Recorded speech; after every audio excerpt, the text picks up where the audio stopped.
Good morning students, how are you? All fine? Okay, good. तो chapter 4 continue कर रहे हैं आज। बहुत कम क्वेश्चन करने वाले हैं। क्यों? क्योंकि हमें वो बेसिक समझना है। क्योंकि आज जितने भी क्वेश्चन करने वाले हैं, मतलब आप अभी जो दो नेक्स्ट लेक्चर आने वाले हैं उसमें टोटली बेसिक चीज लिखी है, totally basic. Periodic motion, simple harmonic motion, non periodic motion, okay, मतलब ये सब ऑसिलेशन मोशन, ऑसिलेटरी मोशन, वो सब ही है पूरे पूरे 2 लेक्चर में। तो बहुत शांति से करना पड़ेगा, और स्पेशली फॉर बायोलॉजी, क्योंकि उसमें मैथ्स वाले स्टेप बहुत है। अभी हम जो आज नेक्स्ट 2 लेक्चर में जो भी इक्वेशंस करेंगे उसमें मैथ्स वाले इक्वेशंस बहुत यूज होंगे। तो आपको सिर्फ ये ध्यान रखना कि मैं जो बोलूँ ना उसमें थोड़ा ध्यान रखना। Okay, done. ओके, तो स्टार्ट कर रहे हैं भाई। सबसे पहले तो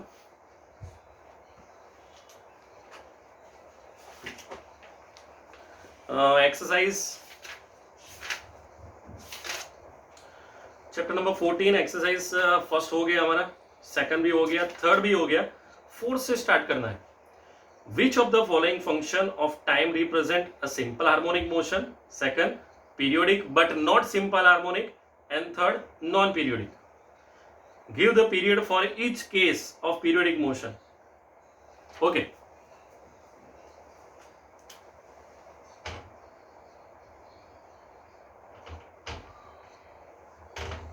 क्वेश्चन नंबर 4, उसका फर्स्ट। भाई हमें जो भी इक्वेशन है सबसे पहले ये चेक करना है, it is simple harmonic motion, periodic motion और नॉन पीरियोडिक मोशन। और जो भी आपका आंसर है वॉट एवर 3 में से, लेकिन उसके लिए हमें क्या चाहिए, टाइम पीरियड फाइंड आउट करना है सबके लिए। तो ठीक है, तो फिर स्टार्ट कर रहे हैं। सबसे पहले लिखा है हमारे पास ये क्वेश्चन है। सबसे पहले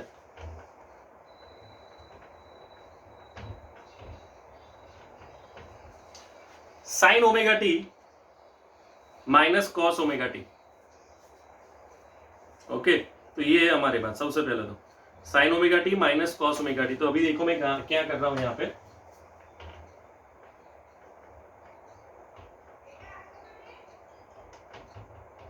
मैंने 1/2 से 1/√2 से दोनों जगह पे मल्टीप्लाई कर दिया। ओके, मैंने क्या कर दिया, 1/2 से मल्टीप्लाई कर दिया, तो 1/2 से डिवाइड भी करना पड़ेगा। ओके, तो चलो अभी स्टार्ट कर रहे हैं भाई। 1/2 साइन में कब आता है, 45, और कॉस में उसे भी 45 है, इसलिए मैंने 1/√2 लिया। मैं 1/2 भी ले सकता था कि भाई यहाँ पे भी 1/2, यहाँ पे भी 1/2। तो अगर साइन में 1/2 होता तो कहां पे आता, 30 पे। अगर कॉस में 1/2 होता तो कहां पे आता, 60 पे। लेकिन दोनों डिफरेंट है। लेकिन 1/√2 जो दोनों में सेम है, 45 जिसको हम लिखेंगे π/4। ओके, इसलिए मैंने √2 लिया। तो यहां पे मेरे पास अभी इक्वेशन बनेगा cos π/4 साइन ओमेगा टी, और यहां पे साइन π/4 cos ओमेगा टी।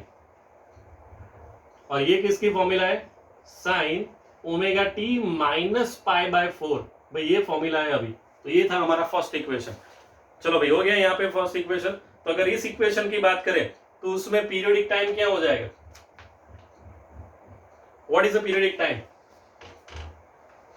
तो ये था हमारा पहला equation, y equal to √2 sine omega T minus π/2।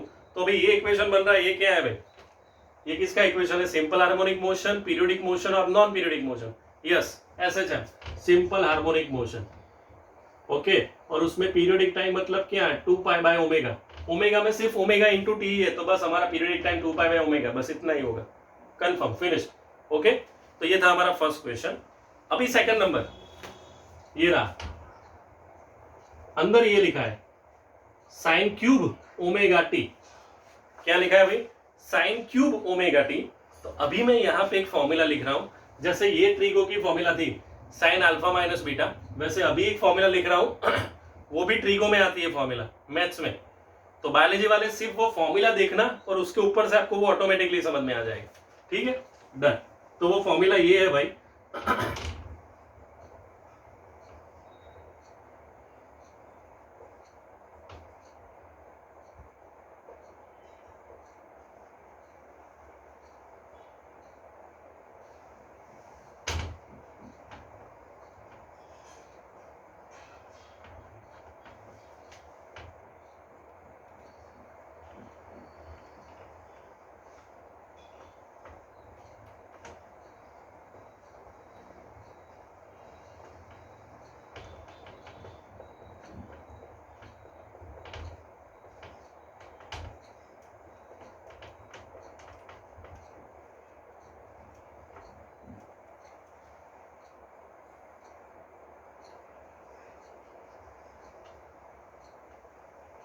Okay, चलो तो अभी मैं समझा रहा हूं कि ये मैंने क्या किया। अब यहाँ पे देखें आप लोग, सब लोग, मेरे पास फॉर्मूला है साइन क्यूब ओमेगा टी। अब मैथ्स में एक फॉर्मूला है sine 3 theta is equal to 3 sine theta minus 4 sine cube theta. अभी मुझे इस इक्वेशन में साइन क्यूब थीटा चाहिए मुझे, तो मैं क्या करूंगा, इसको यहां पे ले जाऊंगा, मतलब ये माइनस का प्लस हो गया, और ये साइन 3 थीटा को यहां पे ले जाऊं, तो चलो मैंने कर दिया 3 sine theta minus sine 3 theta. Okay, और ये 1/4 हो जाएगा। चलो ये किसके लिए, साइन क्यूब थीटा के लिए, लेकिन मेरे पास क्या है, साइन क्यूब ओमेगा टी, तो जहां पे भी थीटा है वहां पे ओमेगा टी लिख दो। So 1/4 3 sine omega T minus sine 3 omega T. Okay, तो ये क्या हुआ, सिंपल हार्मोनिक मोशन और periodic motion. Yes, it's a periodic motion but not simple harmonic motion. क्या है भाई, पीरियोडिक मोशन, और उसमें टी की जगह पे क्या आएगा, 2π/ओमेगा। कंफर्म, तो ये ध्यान रखना भाई, it's a second equation. Okay, यहां तक हो गया भाई, confirm, sure. Okay, third number, भाई थर्ड नंबर में ये लिखा है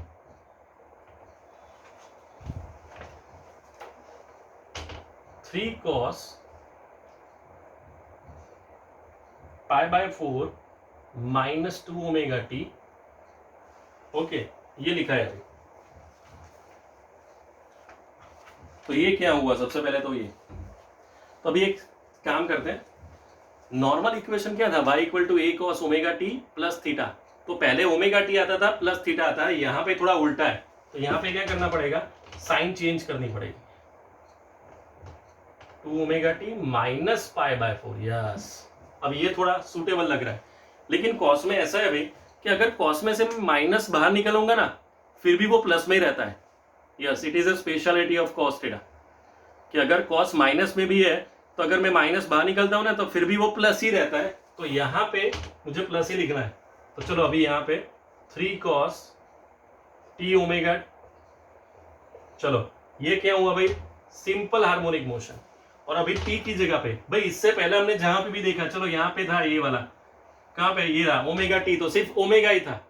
यहां पे क्या है, 2 ओमेगा, तो t की जगह पे 2π/2 ओमेगा, तो यहां पे मेरा आंसर आएगा π/ओमेगा। पीरियोडिक टाइम, यहाँ पे पीरियोडिक टाइम नॉर्मल ही था, ऐसा ही ये वाले, इस वाले में, और यहाँ पे भी पीरियोडिक मोशन यही था, t इक्वल टू 2π/ओमेगा, लेकिन यहाँ पे 2 ओमेगा है, तो 2 कट, तो फाइनल आंसर π/ओमेगा।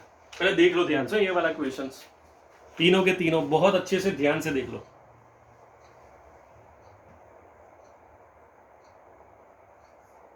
ओके, एक और बार करवा रहा हूं, √2 से मल्टीप्लाई किया, √2 से डिवाइड किया। क्यों √2 से किया, क्योंकि √2 करेंगे तभी एंगल सेम बनेगा। ओके, सो cos π/4 sin π/4, उसकी जगह पे sin ओमेगा टी माइनस π/4, तो हमारा आंसर आ गया 2π/ओमेगा। यहाँ पे सिर्फ ओमेगा है, इसलिए यहाँ पे ओमेगा लिखा नीचे। अगर 2 ओमेगा होता इसकी जगह पे, तो नीचे 2 ओमेगा लिखते। चलो अभी ये साइन क्यूब 3 ओमेगा टी, तो मैथ्स में एक और फॉर्मूला है sine 3 theta equal to 3 sine theta minus 4 sine cube theta. अगर इसको हम सॉल्व करेंगे तो ये बनेगा, लेकिन थीटा की जगह पे क्या लिखना है, ओमेगा, तो ये हमारा फाइनल आंसर। और उसमें साइन के साथ क्या है भाई, सिर्फ ओमेगा है, यहाँ पे ये वाला पोर्शन दे रहा है, तो यहाँ पे हमें it is a periodic motion, क्योंकि ये जो नॉर्मल इक्वेशन है उसके जैसा नहीं बना, इसकी वजह से ये नॉर्मल इक्वेशन जैसा बन गया, सो सिंपल हार्मोनिक, ये भी नॉर्मल जैसा बन गया, सिंपल हार्मोनिक। अंडरस्टैंड, तो ये फर्स्ट 3 क्वेश्चन थे। Next 4th number,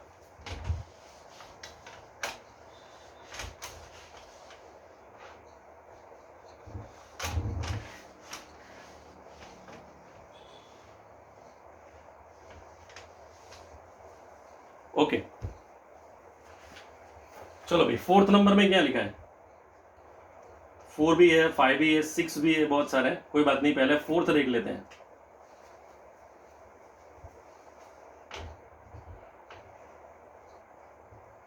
cos omega T plus cos 3 omega T plus cos 5 omega T.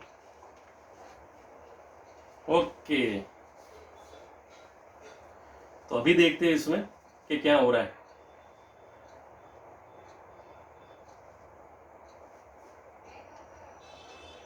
Okay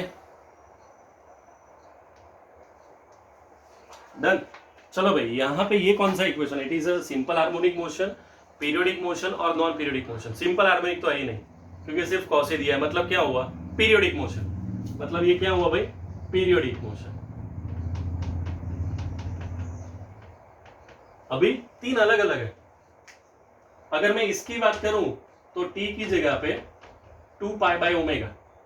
अगर मैं इसकी बात करूं तो यहां पे 2π/3ω। और अगर मैं इसकी बात करूं तो यहां पे 2π/5ω।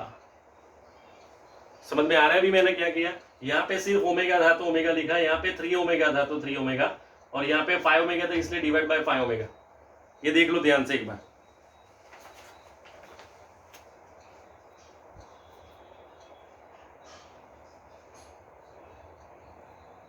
ध्यान से,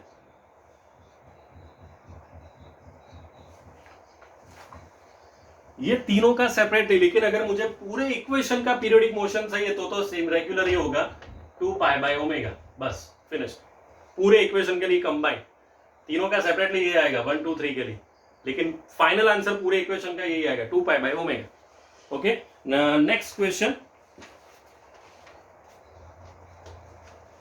नेक्स्ट में हम लिख रहे हैं एक्सपोनेंशियल -ω² ओके, और उसके बाद लिख रहे हैं 6 नंबर, वहां पे लिख रहे हैं 1 + ω/t + ω²t²।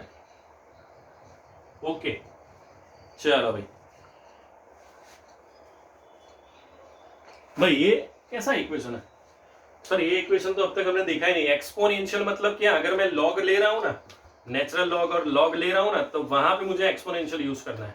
मतलब ये कोई इक्वेशन ही नहीं बन रहा है। सिंपल हार्मोनिक भी नहीं है कि पीरियोडिक भी नहीं है, तो इसका आंसर क्या आएगा? Non periodic.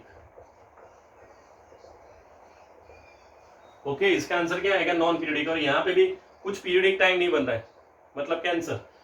और ये भी कोई इक्वेशन नहीं है भाई, कॉस नहीं है, साइन नहीं है, कुछ नहीं है। तो ये भी सिंपल हार्मोनिक नहीं, पीरियोडिक नहीं, it is again non periodic.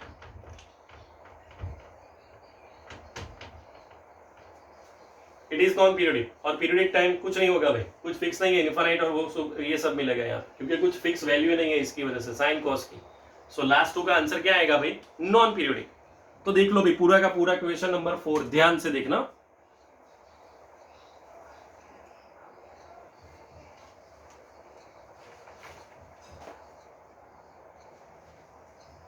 Done. Okay, next question number 5।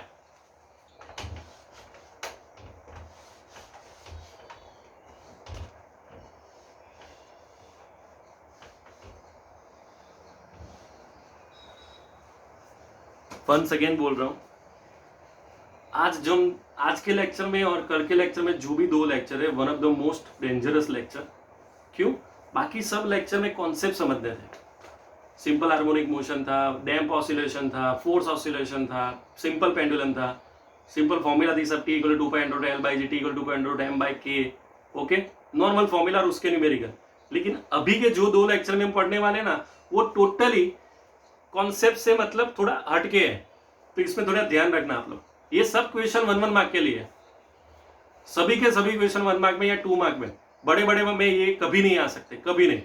सिर्फ एक इक्वेशन रखेंगे, आपको बोलेंगे it is a periodic, non periodic, simple harmonic motion, none of this. तो बस आपको 4 में से एक ऑप्शन लिखना है, बस उतना ही और कुछ नहीं।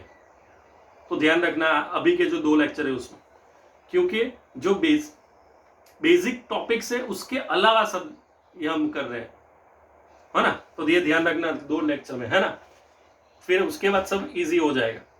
ठीक है, चलो। तो सबसे पहले क्या लिखा है अंदर? A particle is in linear simple harmonic motion between 2 point A and B 10 centimeter apart. Question number 5. A to B 10 centimeter. Take the direction from A to B as the positive direction. A से B की direction कैसी है? Positive है, ठीक है। And give the sign of velocity, acceleration and force. Velocity, acceleration and force चाहिए हमें। Velocity, acceleration and force की तीनों की साइन चाहिए, और टोटल कितने हैं? टोटल 6 केस दिए हैं। ठीक है, तो चलो स्टार्ट करें। First number at the end A, मतलब इसे स्टार्ट करना है यहां से। तो चलो भाई, सबसे पहले ए से स्टार्ट करना है। तो इनिशियल क्या होगा? Velocity 0, acceleration A to B जा रहा है पॉजिटिव, और फोर्स भी पॉजिटिव। चलो भाई, ये हुआ इसके लिए, फर्स्ट पार्ट के लिए एट द एंड ए। अभी second part at the end B, भाई यहां पे इस जगह पे, ओके, तो इस जगह पे फाइनल पोजीशन, वहां पे आगे स्टॉप हो गया, तो स्पीड क्या? अगेन 0।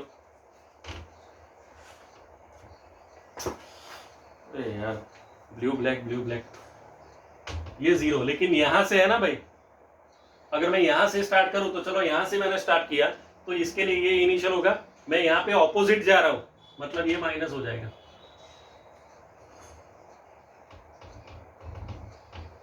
समझ में आ रहा है भाई? Okay, done. अभी third part at the mid point of A B going towards A. भाई दोनों का मिड पॉइंट, तो भाई इसका मिड पॉइंट कहां पे मैं ले रहा हूं? यहां पे ले रहा हूं, मैं ले रहा हूं पी। इन दोनों का मिड पॉइंट पी, और पी से ए जा रहे हैं। ओके, पी से ए जा रहे हैं, तो वेलोसिटी कैसी? नेगेटिव, क्योंकि डायरेक्शन इस जगह पे पी टू ए जा रहे हैं। सो वेलोसिटी नेगेटिव, और एक्सेलरेशन और फोर्स 0 हो जाएगा। Okay, done. At 2 centimetre away from B going towards A, मतलब यहां से 2 सेंटीमीटर, सपोज यहां पे उसका 2 सेंटीमीटर, और उसके लिए मैं लिख रहा हूं Q, and going towards A. Done जबी, अगेन सेम, क्यू से यहां पे जा रहे हैं, सब नेगेटिव डायरेक्शन में। ओके, तो आंसर क्या आएगा अभी आपका? सब negative, negative negative negative. Okay, अब क्या लिखा है? At 3 centimetre away from A going towards B, A से 3 सेंटीमीटर, मतलब ये वाला पोर्शन ए से 3 सेंटीमीटर। ओके, और यहां पे जा रहा है, तो क्या आएगा अभी आपका आंसर? तीनों के तीनों positive, yes, plus plus plus. Okay, done. यहां तक हो गया भाई? श्योर? देख लो ध्यान से। उसके बाद at 4 centimetre away from B going towards it, मतलब बी से 4 सेंटीमीटर, मतलब ये वाला पोर्शन होगा 4 centimetre. P Q R S, S में एस ले रहा हूं। ओके, और कहां से कहां जा रहे हैं भाई? हम जा रहे हैं from B going towards A, B to A जा रहे हैं, मतलब एस से ए जा रहे हैं। ओके, तो मतलब नेगेटिव डायरेक्शन, तो क्या आएगा आंसर? Negative negative negative. ध्यान से एक बार देख लो यार, अगेन।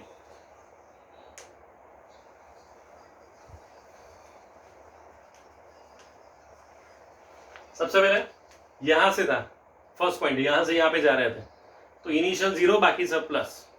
सेकंड में यहां से यहां जा रहे थे, इनिशियल 0 बाकी सब माइनस। ओके, उसके बाद क्या था? उसके मिड पॉइंट पे था, मिड पॉइंट से हम ऐसे जा रहे थे ए डायरेक्शन में, तो नेगेटिव डायरेक्शन थी, इसलिए नेगेटिव 0 0, बाकी सब 0 हो गया। उसके बाद क्या था? फोर्थ में था, एक सेकंड, अंदर 2 सेंटीमीटर लिखा है ना, वो वाला ही था ना फोर्थ में। यस, फोर्थ में क्या था? 2 centimetre away from the B going towards A, B से 2 सेंटीमीटर और फिर वहां से ए जा रहा है, मतलब क्यू टू ए। एक काम करो, मैं सब में नाम लिखता हूं, ऐसा हो तो आपको समझ में आए कि ये कौन सा रास्ता जा रहा है। चलो भाई, ये कौन सा रास्ता? A to B, it is B to A. ये वाला पी टू ए, ये वाला फोर्थ वाला कौन सा है? क्यू टू ए। चलो भाई, उसके बाद 2 सेंटीमीटर वाला हो गया, फिर 3 centimetre away from A going towards B, मतलब आर टू बी। और उसके बाद क्या है भाई? 4 centimetre from B to A, मतलब एस टू ए। यस, ये सब रास्ते लिखे मैंने। तो यहां पे तो प्लस यहां पे है तो माइनस, ध्यान से।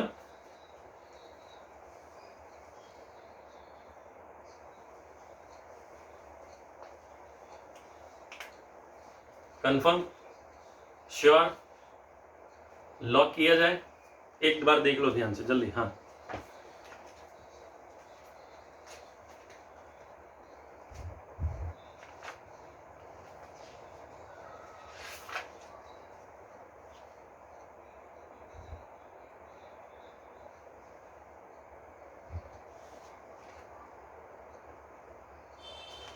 ओके।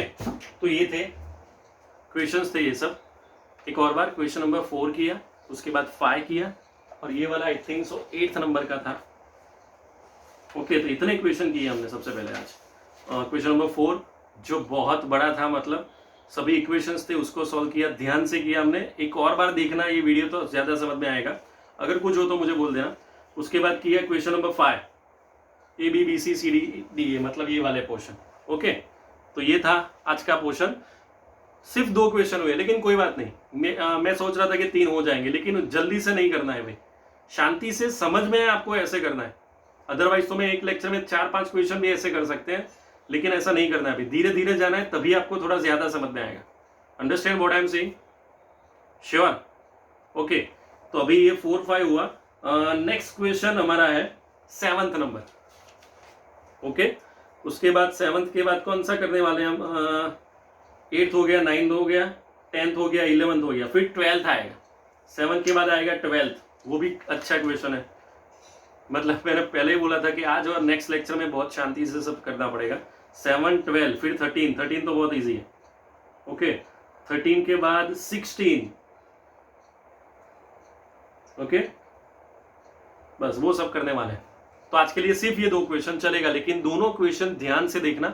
ओके, तभी आपको ज्यादा समझ में आएगा। अंडरस्टैंड?